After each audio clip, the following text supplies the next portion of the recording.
Today on Muddy Beards 4x4, we're going to truss up this Sterling axle.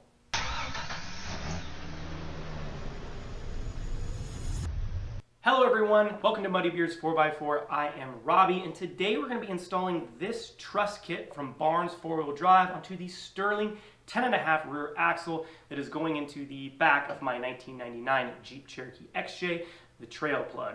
Now, in my opinion, an axle truss is a very important part of any off-road build because not only does it provide extra strength to your axle, it can help prevent the axle tubes from bending or twisting in the axle housing, but they can also serve as a great mounting point for components like suspension components or steering components or other things that might be part of a build process. Now, this particular truss from Barnes 4-wheel drive is specifically engineered for the Sterling axle. It comes in this 3 pieces. It's all made of thick steel, and it all keys together to ensure proper alignment and easy installation. But the part I really like about this truss is it has this nice flat section that goes over the top of the center section, which is going to be perfect for mounting my upper control arm brackets. They're going to be part of the 4-link suspension I plan on building in the back of my Jeep.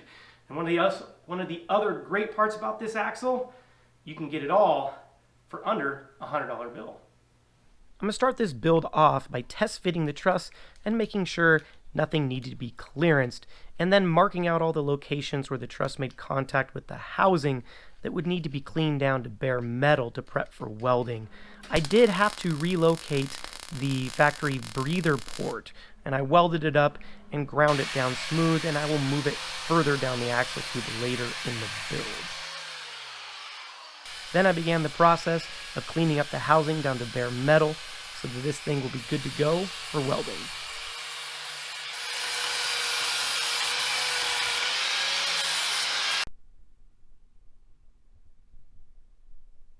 Well, check this out. I got my axle all prepped and ready to go. I got all the surfaces ground down to a clean, bare metal, and then I went ahead and just dropped the truss on top and gave it a couple of hardy tack welds just in the corners to keep everything square and aligned through the process of welding. Now, this thing just goes together really easy. The way that it all keys together, I just drop this truss straight on here, and it all fits perfectly, and I'm really, really happy with it. But before I just go ahead and start burning everything in, there's probably a couple things we should go over before we do. Recently, my buddy Nate over there at Dirt Lifestyle had some experience working with the same axles I am using here out of a Ford Super Duty as part of his 1-ton Land Rover swap project. And in that video series, he released a video all about welding on cast materials, and he goes into a lot of depth on how to identify the type of material you're working with and the proper weld preparation and processes you're going to want to use. And if you really want to see that, and you haven't already, I will leave a link to it in the description below. But to keep it nice and simple, here's what I learned from that. The housing of this Sterling 10.5 axle is made of a nodular iron, which means that we're going to have to do a little bit different type of welding process than just grabbing a MIG welder and throwing down a bead. So instead, I'm going to be using this. This is a 200 amp arc inverter machine from the Eastwood company. And I knew I had some projects coming up that were going to require the use of some stick welding.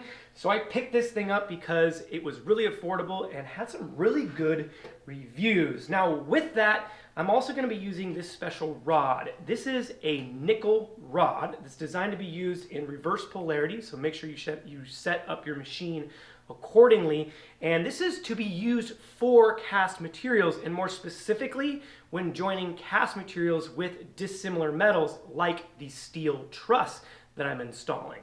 So another thing that we have to think about is the preparation. One of the biggest problems with cast materials is that rapid heating and rapid cooling that can happen during the weld process can cause cracks in the weld and even cracks in the parent material. So we're going to make sure that we preheat this first. Usually people say 450 degrees plus, because nodular iron, I'm actually going to go even hotter than that. And then we're going to wrap it with a blanket and make sure it cools down nice and slow after we're done welding. So that preparation combined with the proper rod and the proper welding process, I am confident I'm going to produce a nice and strong weld.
Well, it is the next day and this thing has had plenty of time to cool down. So let's get that blanket off and see how these welds turned out.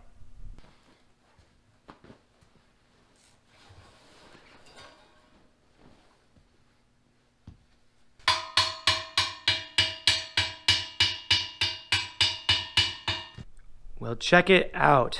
You know, these are definitely not the prettiest welds in the world, as I am not the best arc welder, but I'm pretty happy because they are laid down very evenly. I do not see any visual signs of porosity, and most importantly, I don't see any cracks. And I'm pretty confident because I used the right welding process and the right preparation that these are going to be strong welds and they should hold just fine. For the remainder of this axle truss install, I can go ahead and use my MIG welder. Now there's not a ton left to do. I just need to weld along these runs where the truss makes contact with the axle tubes. And of course, I'm going to weld up all the pieces of the truss together to make this thing nice and strong. Now, even though the Sterling axle is super beefy, it is a big axle, and this truss does not run the entire length of the axle tubes, there is still a risk that I could warp this thing because of all the heat that takes place during the welding process. So what I'm going to do is make sure to move from the inside out. I'm going to take my time, go nice and slow. I'm going to work in really short runs and move around while I do, and just make sure that I don't concentrate a bunch of heat into one spot. And if I do that, I should really lessen the chance that I might warp this thing. So let's go ahead and get this thing all welded up and buttoned up and finish this project.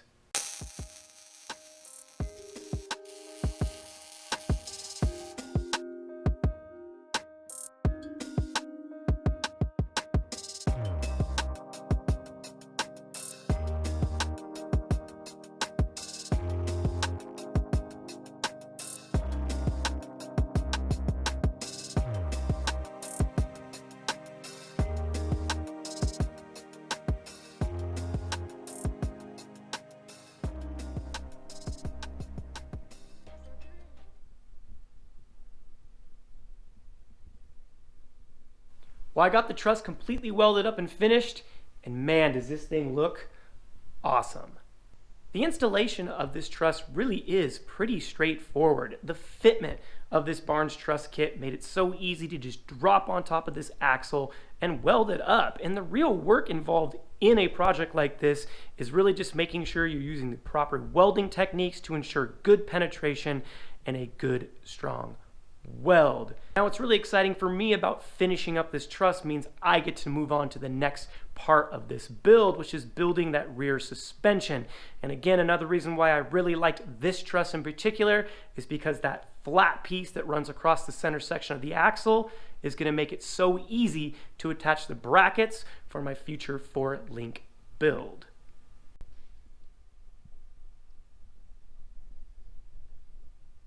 Now, if you want to get yourself one of these Barnes 4-wheel drive truss kits or any of their builder parts, tabs, joints, click the link in the description below.